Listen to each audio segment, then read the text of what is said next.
نعمت صرف ہدایت ہے، یہ نوٹ کر لیجئے، تجزیہ کر کے سمجھ لیجئے، کوئی شے نعمت نہیں ہے، کوئی شے، نہ اولاد نعمت ہے، نہ صحت نعمت ہے، نہ دولت نعمت ہے، نہ اقتدار نعمت ہے، اگر ہدایت ساتھ نہ ہو۔ ہدایت ساتھ ہو تو ہر شے نعمت ہے، صحت ہے، ہدایت بھی ہے، کیا کہنے ہیں، خیر کے کام آپ کریں گے، زیادہ محنت کریں گے، بھاگ دوڑ کریں گے، اور اگر صحت ہے اور ہدایت نہیں ہے تو زیادہ رنگ رلیاں منائیں گے، زیادہ عیاشیاں کریں گے، زیادہ بدماشیاں کریں گے، زیادہ فساد پھیلائیں گے۔ یہ نعمت تو نوئی زحمت ہو گئی۔ اولاد ہے، ہدایت نہیں، اولاد کو کیا بنائیں گے؟ اللہ کے باغی بنا کر اٹھائیں گے، آپ کی قبروں پر جا کر پیشاب کرے گی وہی اولاد، کیا بنائیں گے اس کو؟ وہ آپ کے لیے اللہ کے ہاں زحمت بن جائے گی وہی اولاد۔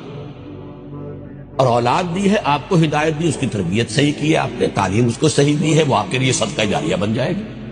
گویا کہ ہر شے صرف نعمت ہدایت کے ساتھ، یہ جس کو ہم کہتے ہیں، جو پرانے زمانے میں تصور تھا کوئی شے جس چیز سے چھو جائے وہ سونا بن جاتی، وہ شے ہے ہدایت۔ ہدایت ہو تو صحت بھی نعمت ہے، دولت بھی نعمت ہے، اولاد بھی نعمت ہے، اقتدار نصیب ہو جائے، کیا کہنے ہیں، انسان دنیا میں فلاح پیدا کرے گا، خیر پیدا کرے گا، خلق خدا کی بہتری کرے گا، حضرت یوسف کے نقش قدم پر چلے گا، قحط جیسے مسئلے کو حل کر لے گا۔ لیکن یہ کہ اقتدار ملا ہو اور ہدایت نہ ہو تو پھر انسان فرعون بنے گا، نمرود بنے گا، اپنا بھی بیڑا غرق کرے گا، پوری قوم کا بھی بیڑا غرق کرے گا۔